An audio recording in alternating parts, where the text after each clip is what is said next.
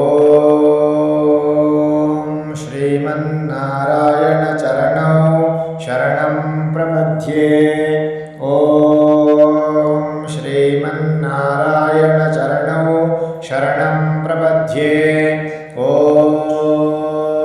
श्रीमन्नारायणचरणौ शरणं प्रपद्ये ॐ श्रीमन्नारायणचरणौ शरणं प्रपद्ये